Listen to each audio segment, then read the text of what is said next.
All right, good day, everyone, and welcome to another edition of Hanging with Harley. It's CJ, and I'm currently covering as V is out of the office today. I have the honor and privilege of riding shotgun with Harley, pushback, and many of you became familiar with Harley and the cross posting that we do of the wonderful work that LaRouche Pack does, and so we're very delighted to have Harley back today. So, Harley, how are you, sir? I'm doing fine. We just got some snow the last couple of days here in Berlin. That's very interesting. So it's late in the season there for you. We've had mild weather here in the Midwest, a little bit unseasonably cold, but hopefully spring is around the corner. Well, of course, this is being blamed on Putin. The Russians did it. Well, they say it's a Siberian front, so I think it's a subtle way of saying Putin is screwing with the German weather. That is too funny. We had snow on Saturday, and it was everything ranging from like 3 to 6 inches, and people were actually posting that Russia did this. This is Russia's result. But anyway, yeah, so good to have you today, and lots of lots of information, lots of great things on the surface that's occurring. And where would you like to begin? Well, I was in Vienna this week for some meetings, and they were very interesting. These were with businessmen, industrial associations, the equivalent of the Manufacturers Association of Austria. And they were very much at odds with the Theresa May Russia story. The Austrian foreign minister, for example, said, until we see evidence, we're not going to expel anybody.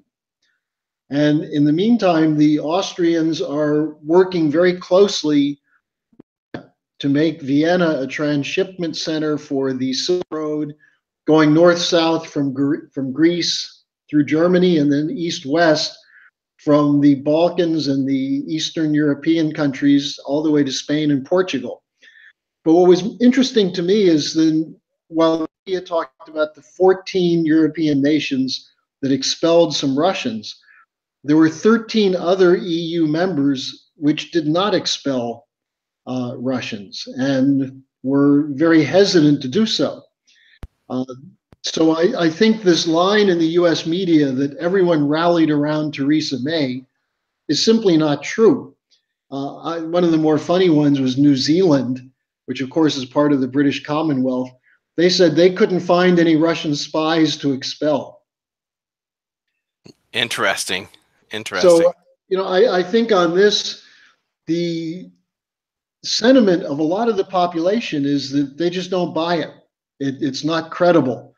And that was initially the reaction you got from the Trump administration. And I think Theresa May put every last ounce of the special relationship sauce into the nothing burger to try and get Trump to come along with her. And while Trump did, and they did expel some Russians, and I think that's a mistake, the Russians are basically saying, look, this is going to come out to have been not just a British fraud, but probably a poisoning done by the British. Mm-hmm. The backfire potential for this is enormous. So if you, in the short term, have a few people expelled, it's not such a big deal. The other big deal from the last few days was the visit of Kim Jong-un to meet with Xi Jinping in China. And of course, the US media said Trump's being outflanked, Xi is taking responsibility. This is the old China-North Korea alliance. Well, today, Trump and Xi had a discussion, or maybe it was yesterday, they had a discussion. And afterwards, Trump was very excited and happy. And he said, look, we're going to keep the sanctions, unfortunately, because that's the only way we can guarantee this thing will work. But he said he was very pleased with the report he got from Xi Jinping and very hopeful that the meeting with Kim Jong-un will lead to denuclearization of the Korean Peninsula. Now, at the same time, you have this big hubbub about China-US trade war possibility with the tariffs and so on.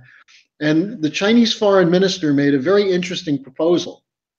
He said, instead of trying to deal with the trade deficit by cutting off shipments from China, how about increasing shipments from the US to China?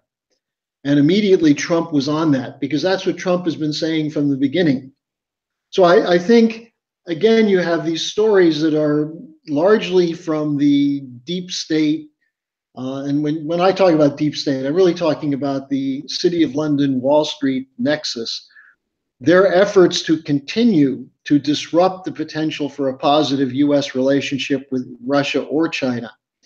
And the reality is often very different than what people get from the American press. And I know your listeners know that, but I think it's the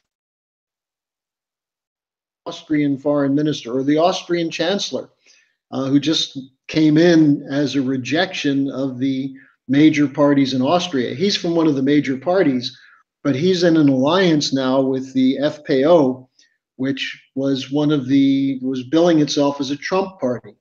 In Italy, you have a possible government coming from the Five Star Movement and the Northern League, which is opposed to sanctions against Russia, said that if they were in office already, they would not expel a single Russian. And they're also, both parties support the idea of a Glass-Steagall banking reorganization to penalize the speculators who they hold responsible for the economic crisis in Italy. So, as you said at the outset, there's a lot going on, and unfortunately, most of it is not accessible to people who live in the bubble called the United States.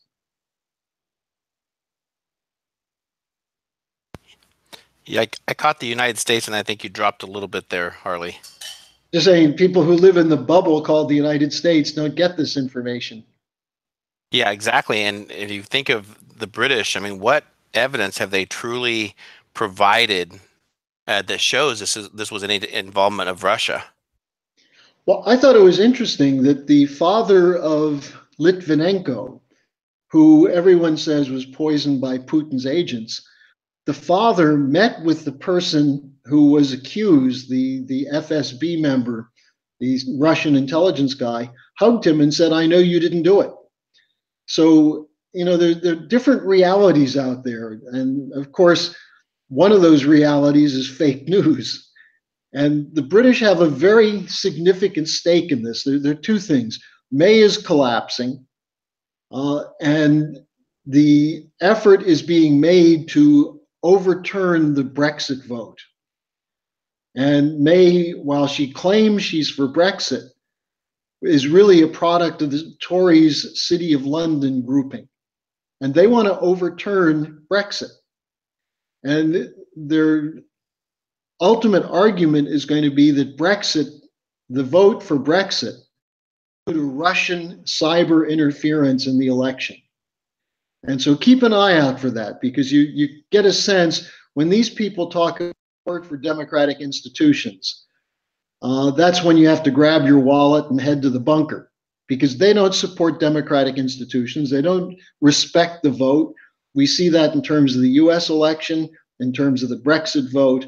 And this has much more to do with the collapse of the financial system of the City of London and Wall Street than anything to do with Russian spies and Putin's poisoners and things of that sort.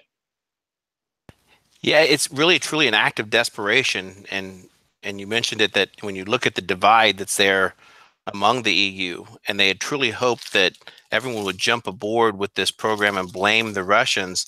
But I think that people are starting to see a little bit of shift, and I think that is towards China, the One Belt, One Road, the influence that China has had, with the IMF, and I think that we could be looking at a major shift that's occurring there, Harley.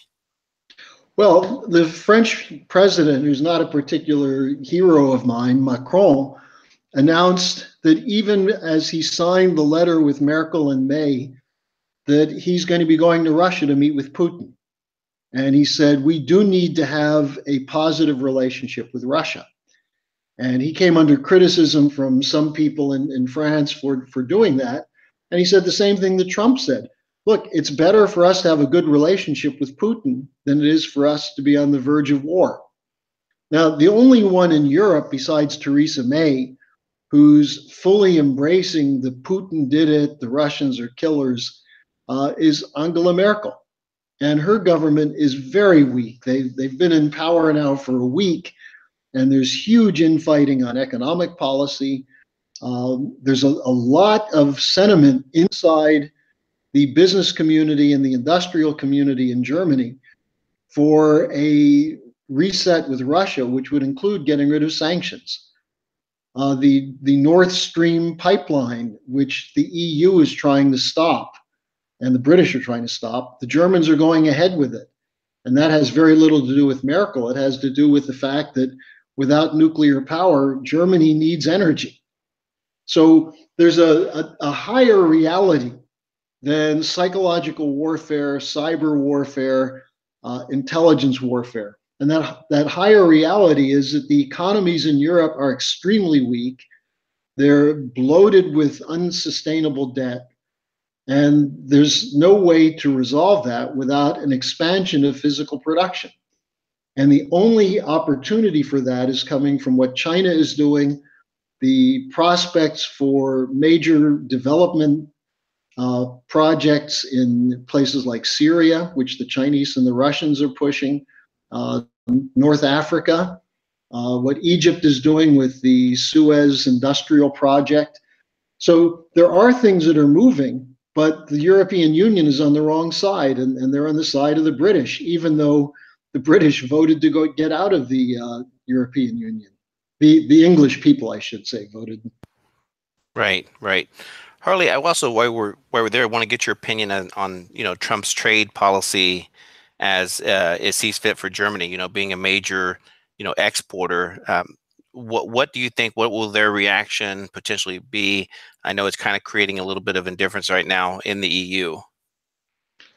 Well, see, I don't think we've seen what Trump's real trade policy is. If you think about Trump as a negotiator, he's the typical New York City negotiator whose opening offer is a punch in the nose. And True.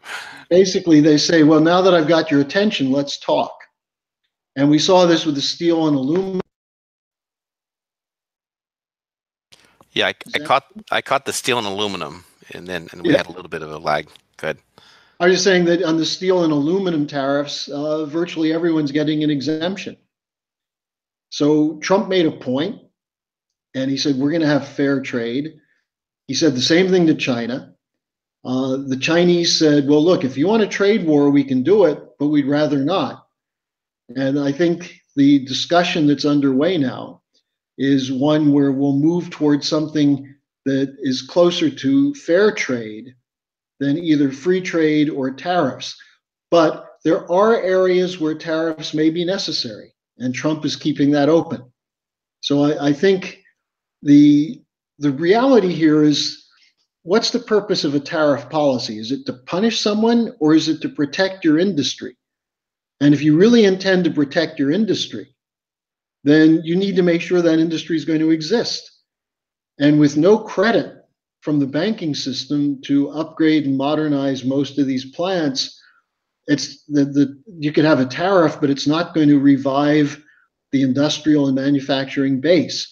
You've got to have a credit policy. And that's why LaRouche has emphasized that besides re-regulating banking with Glass-Steagall, you must have a national credit policy that generates low interest credit for production, for plant and equipment, for job training, hiring, and you could connect that to a tax credit, the way John Kennedy was moving in the summer of 1963.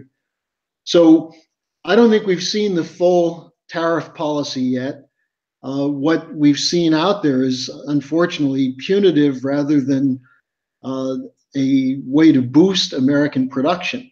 But I think that that's why it's important that people like myself get out the whole idea of the LaRouche policy, because that's the only way we're really going to revive the American economy. Yeah, correct. Absolutely. Get the industry revitalized here in the U.S. Shifting gears a little bit and talking about Kim Jong-un and his meeting with Xi Jinping. It's amazing to watch. You alluded to it with the media's reaction, right? That this was an undermine of Trump's effort. I mean, imagine the contrast, Harley, if this would have occurred under Obama. They would be championing for an Obama to have another Nobel Peace Prize, right? They'd be like, this is Obama's doing, and let's give him another peace prize for it. And I think in part that this meeting was a precursor to the meeting with Trump to establish things. Kim Jong-un has said his willingness to denuclearize, North Korea, and that in itself should be a huge celebration. Well, the Obama thing is just worth looking at in a sentence or two. Obama was an abomination, and the media backed him all the way. Obama rejected back channel discussions with North Korea, whereas Trump, supposedly the warmongering superhawk, opened up back channels working together with Xi Jinping. So the idea that Xi is out there against Trump on this is foolish. Now, there's another part to it, though, which is that Kim Jong-un is not a fool. And he knows that if he doesn't have some kind of security guarantee, that there may be some clever people like the Wolfowitzes and Cheneys and people of that sort who would use his denuclearization as an excuse to go in for regime change. Remember, this is what happened with Saddam Hussein. This is what happened with Gaddafi. Both of them gave up their proliferation, whether it was nuclear, biological, or chemical weapons. And as soon as they gave it up, they were targets of regime change. So I think Kim is smart enough to know that while he's open for largely for economic reasons, I mean, North Korea needs help, but he's open to that. But he does want security guarantees. And I think the meeting with Xi Jinping was in large part an effort to get a security guarantee that if it doesn't work out, they're not going to be left out there hanging. So I think it's very important. And I think Trump's tweet was very clear. He said the meeting, he talked to Xi. Xi said it was a good meeting, and he's looking forward to his opportunity to meet with Kim. Yeah, absolutely. And it'll be very interesting to see what happens when Trump does have the opportunity to meet with Ung, and to see if China perhaps helps facilitate that and where the actual meeting will occur. Well, my advice to Trump is don't let anyone who is associated with Barack Obama be involved in the discussions. And for that matter, anyone who was involved with Bush Jr. and Cheney, because the deep state policy was to force North Korea into a more isolated position with no way out. Now, Trump isolated them with the sanctions, but at the same time made clear through back channel discussions, including from American officials, that it doesn't have to be a war situation. So, I think the key there is that you've got to make sure that anyone who in any way is connected with Obama's diplomacy is not allowed anywhere near the Korean Peninsula. And unfortunately, I think Obama was just there himself, and who knows what he was up to. Right, correct. Yeah, and then Harley, here in the U.S., we also have a few major Senate confirmation hearings coming up. Pompeo. We also have Bolton coming up. What are your thoughts on those? Is there going to be another move by the left to distract, to block? What do you foresee? Well, I think we'll see a lot of Bolton's old quotes coming back to haunt him, his quotes about bombing Iran and North Korea. But, I think someone I talked to who knows Bolton and who knows Trump said that Trump brought him in for a specific reason, partly to scare people, including the neocons, but that Bolton's initial assignment is to find the leakers in the National Security Agency, which is a very interesting deployment. The hearings may be interesting in themselves. What I'm more focused on with the Congress is what will happen when the Inspector General of the Justice Department starts looking at the FISA court and the FBI filings to the FISA court. This is the other story that came up this week. And this has a lot to do with people like Andrew McCabe, Comey, Mueller, Clapper, Brennan. The word in Washington is that there really is a sincere effort to go after these guys. And so while the dog and pony show may be what will Pompeo say about Korea, or is Bolton still defending the Iraq war? And hopefully he won't. But besides that dog and pony show, we're going to see what happens with the heat being turned up on this criminal John Brennan, who continues to show his real criminal side in his comments about President Trump.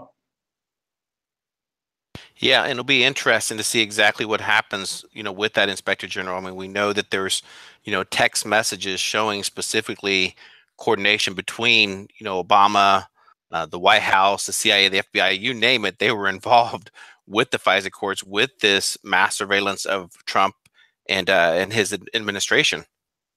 Well, and I think the bigger picture is the team working with British intelligence, working to use the Christopher Steele fraudulent memo as a basis of winning the election for Hillary Clinton.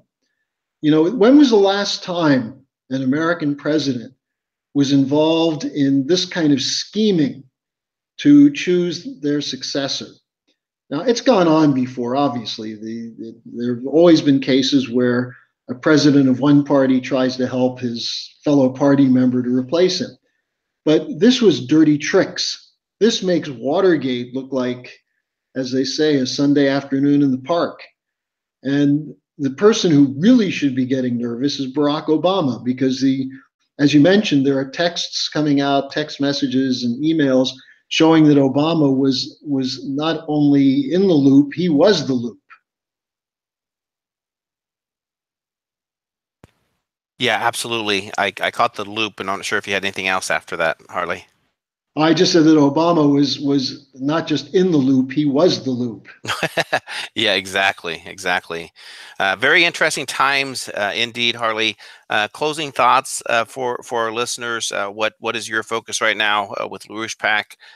We continue to cross post the great articles. The most recent was the British MI6 produced indictments of Trump campaign advisors. So we have that article posted, and just thankful for all the wonderful work that you do. Well, they can follow what we're doing on Rogue Money, and they can also come to LaRouche PAC, where we have more videos and more material. Every Thursday before I come on with you, I do a weekly webcast with Mrs. LaRouche, and we're finally beginning to see some the numbers of viewers to that increasing. So people can see that at the schillerinstitute.com website. But I think the important thing, what Mrs. LaRouche said today, is people should get involved. This is not a spectator sport. This is your future. This is your life. I appreciate what you and V and others are doing at Rogue Money, because it challenges people to get beyond sitting there mindlessly watching some of these posts coming out the way people do their fantasy football games, and instead to get into the action, get into the fight, mobilize, organize, talk to people, get a debate going. And we should be debating, is what China's doing good or not good? If you don't like it, fine, let's debate it, let's discuss it. How do you lift 700 million people out of poverty in 20 years? In the United States, under Obama, we put another 20 million people into poverty. Yeah. So, there's a real contrast there, where people can take a look at what the financial oligarchy does as opposed to what the Chinese are doing. And, with the emergence of the petro yuan, some of the more interesting aspects of financing of the Belt and Road, there are real opportunities now for physical production to start producing returns, so that people don't have to look to lotteries or the stock market to make some money. Very well said, Harley. Very well said. So, I completely agree. Time. This isn't a spectator sport, so it's time to get involved, get engaged, because it's the future for our families and our kids that we're talking about here. And right now there is a major assault that's happening right now against freedom, against our establishment, in terms of the president. And so, thank you so much, Harley, for a great interview today. I really appreciate it, and we'll catch you next week. Okay, good talking with you, CJ. All right, take care. Bye-bye.